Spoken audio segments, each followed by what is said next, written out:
Hi, May. Hey. Thanks for coming in. You're So when we met last time, you were talking about wanting to address your concern around these feelings of anger and frustration that are typically happening in interactions with your mom and your sister. And so you noted that it's usually when there's sort of these unrealistic expectations around sort of what time that they think that you have to help them out.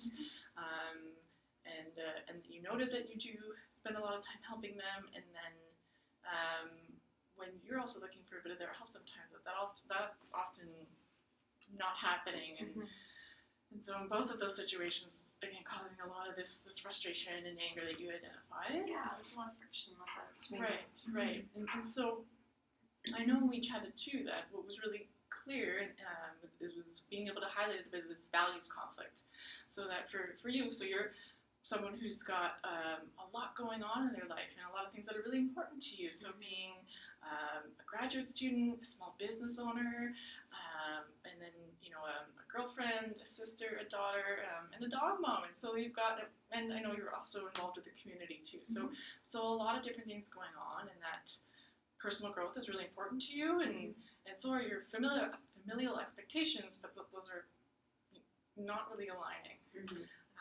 And so we looked at that, and that you were most concerned in terms of what you were doing with this anger and these difficult interactions and being really reactive about it, which you were feeling regretful about that after. Oh, yes.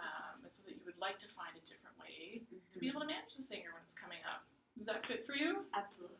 All right. So I'm hoping for today that based on this issue that you've presented, that we can try a couple of different techniques that I think will fit well with this to help us move forward a bit in understanding the problem a bit better and what to do with this. Okay. Then that sounds okay? Sounds perfect. All right. So I'd like us to start by doing it's a visual exercise. It's called we're gonna draw an iceberg.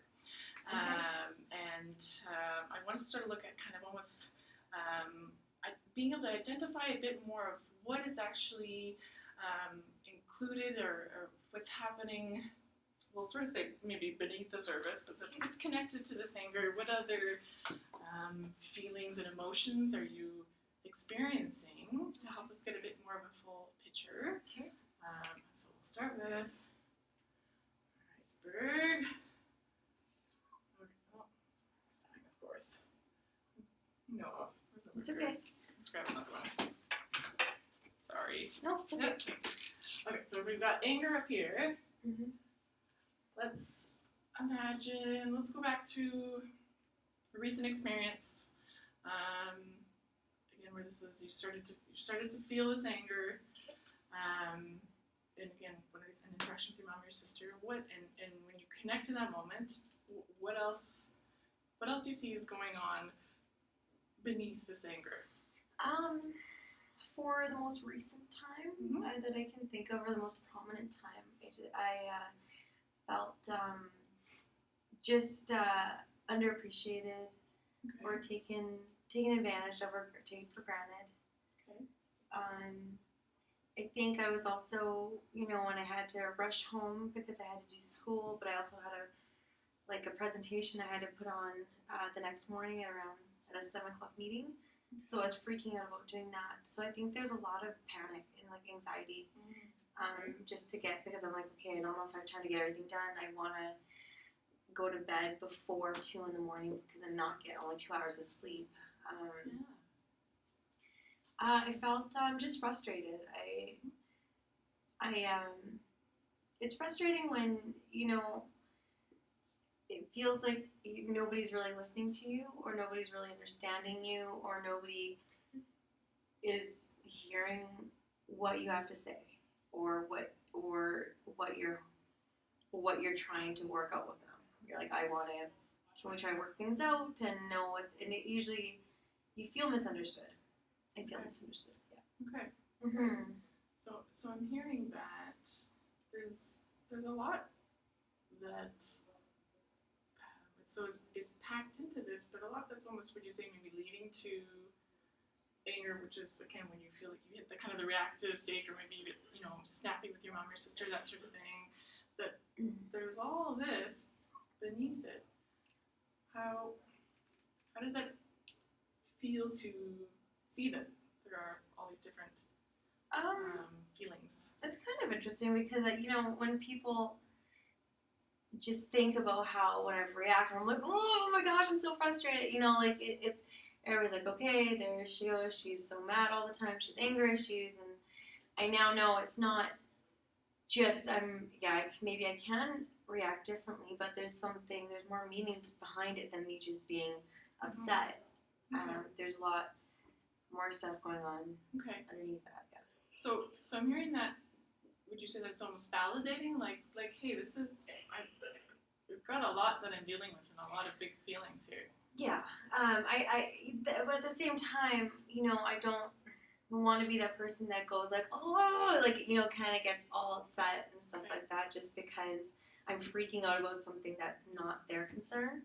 Okay. But yeah, it is interesting to know that it's not just I have anger issues or something like that. That there's just so much going on that I don't know maybe how to properly express how I feel. Okay. Mm-hmm. Okay. Would you say that this has helped you to feel like this is rooted in something real? Yeah. It's a real experience for you. Mm-hmm. Yeah. Okay. How do you think this might inform future interactions with your mom and your sister that are difficult? I think it's something like, hey guys, if you need something from me, please just let me know the day ahead. And then I can kind of work it into the day, or maybe first figure out what I have on my plate before you make me feel bad about not doing something right away with you. So just maybe be like, hey guys, can you ask? Just let you know, or maybe I can just tell them this is my schedule for the day. If you need something, maybe ask me now. Okay. Or for this time. What helped you make that connection? I think just the anxiety, just everything, because if I'm not feeling heard, then I should be saying something, right? If I feel panicked and anxiety about my day, well, it might even help to get my schedule written down and then just show them, and maybe that might translate to them what I'm trying to talk to them about. Okay. Mm-hmm. So maybe to recap this a little bit, I'm hearing that. So by doing this, it's helped you to actually get to a point of developing maybe even some different language in terms of how do I not let myself get it and recognize, oh, this is going on. So what do I need to do to express that first? Yeah. Does that fit? It does. Yeah. Great. Okay. I'm hoping to actually do another quick exercise with you. So it's actually a mindfulness exercise, and the hope with this is to really take a non-judgmental sort of lens to this experience that you have of these feelings, anger, and everything that's tied in there, and to sort of kind of evaluate to see if we can shift our the relationship that you have with anger a little bit. Because I'm sensing that you've indicated that you do want to react differently. You don't like that. You feel like you get angry, and that you don't like feeling like I'm not. No, you're not an angry person. I mean, so I love my family. I would love to help them at any time. It's just sometimes it doesn't work out. For sure. For sure. And so it sounds like we've started by recognizing it's okay, and this is coming from a very real place. And so I'm wondering through this mindfulness exercise if we can start to bring forth a little bit more acceptance by really just leaning into this emotion. Sure. Recognizing that it's kind of uncomfortable. That feelings come and they go. And see if that can help us to sort of maybe be aware of some different possibilities and sort of being recognizing that I can be okay with this. I can move through this. Yeah. So maybe I'll start in terms of if you're comfortable. Yeah, I'm just gonna take a sip. Yeah, for sure. I'm gonna say if you're comfortable, just getting into position, and that feels good, and now closing your eyes if you're comfortable. I just want you to connect with maybe again a recent moment, one of these really kind of frustrating, challenging interactions with your mom or your sister. Maybe it was at the end of a long day, you're tired, you still have work to do, and a new demand is placed on you that you need to meet or help someone with. And so you've got all these different things going on, and that happens. And maybe some of the anger starts to kind of come up through your body first. So I just want you to really kind of tune into that, be aware where that's happening. Tune into your breath and what's happening with that. Really just trying to keep it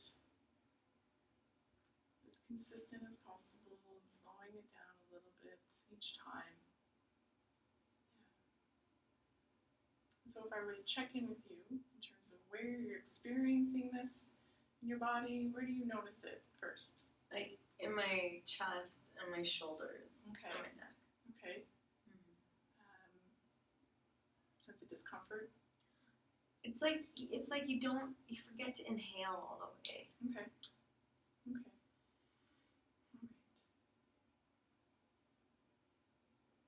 And so as you continue to sit through this, and you acknowledge that anger and that frustration is present, I want you to just notice it and just recognize that it's there. And that's going to pass. And when you're ready, I'm going to bring your attention back into our conversation, slowly out of that moment, and just check in really quickly around how that felt, and also how you feel that may help to again look at shifting what your relationship is like with this anger. It feels interesting because it's something that you never actually intentionally usually bring on that feeling, Right. and when you do, and it's never as controlled, I guess you can say. Right. When I'm usually in that state, it's hard not to suddenly, like, any small thing to kind of set you off. Whereas right now, it's like, okay, I'm in this state, but I'm breathing, and you're forcing yourself to breathe, and there's no reason to be, Right. but yeah. Right. Mm-hmm. So a bit of a recap that it felt calming, but also a bit strange. It's a new something new. Mm-hmm. But that is, I'm hearing that you found it okay to sit in it. It was uncomfortable, but it was doable just because I was like regulating my breathing. Okay. Mm-hmm. All right. And so maybe if we look back on our whole conversation and sort of what we've covered or what we learned, see a couple of different things.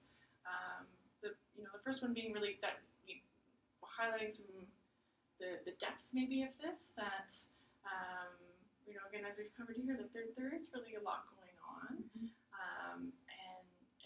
and that there are a lot of real feelings and experiences, and that you're allowed to have those. Yeah, if I